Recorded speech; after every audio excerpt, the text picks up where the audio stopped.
Well, forget about hunting them down. A new government plan will reportedly protect illegals and now their wages, too. The Labor Department is teaming up with the AFL-CIO to encourage low-wage workers, both legal and illegal, to rat out their bosses if they believe they are being stiffed on pay.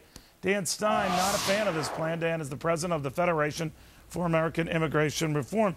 Dan, I couldn't believe this when I first read it because let's say they invade a workplace, right, or raid a workplace, and they can find illegals, but rather than, collect them up and deport them, they can look for a way to make sure they get back pay. Am I reading that right?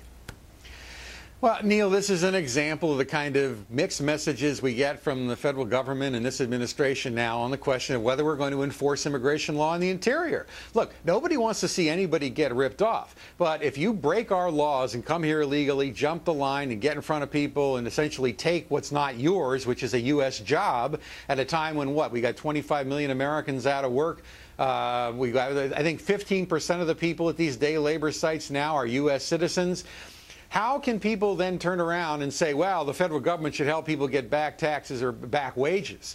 I mean, in the end, if you want to pursue these remedies, the federal government should speak with one voice and say, look, we're going to deport you. You're going to be outside the country. If you want to pursue them at that point, that's your business. But we're not going to sit here and enable this process. Right, and go after the employers who flagrantly abuse U.S. laws on this matter. But then to go back to the very folks they're hiring under very questionable, downright illegal circumstances, and then reward the illegals, turns everything upside down, doesn't it?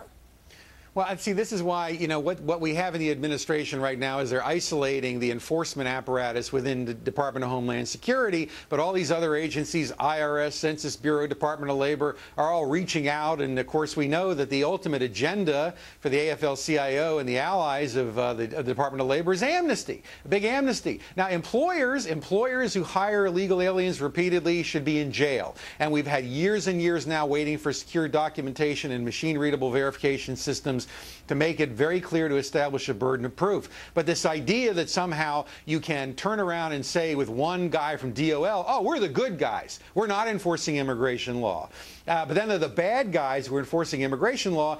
I'm a taxpayer. We at FAIR are taxpayers, and we expect our government to be enforcing immigration law. But Dan, that is what they're doing, right? They're raiding a work site in this case. And when they say we're the good guys, they're telling the illegals on that given site we're the good guys, and we're not going to deport you. We're actually going after the guy who hired you. And if you have been paid, a fraction of what you should have been gotten paid, then we're going to correct that. And that gets bizarre. Should be, look, they ought to be, the employers are the ones who really ought to get hammered on this. But in the end, it's unfortunate, but what we have is an administration that's positioning itself for a big amnesty program, and they don't want to deport anybody unless they're like a serial murderer or a rapist or a terrorist. Everybody else, they're saying, should be allowed to stay, and that's why they're setting up these programs that are sending conflicting signals and making us, the American taxpayer, feel like our government is incoherent. It's just weird. It's just weird. I'd welcome anyone in the administration or else supporting this and explaining the value of this program, but you're rewarding the very sin you're supposed to be addressing. It's a mess. But Dan, thank you very much. I appreciate it, Neil. All right, Dan Stein. In the meantime,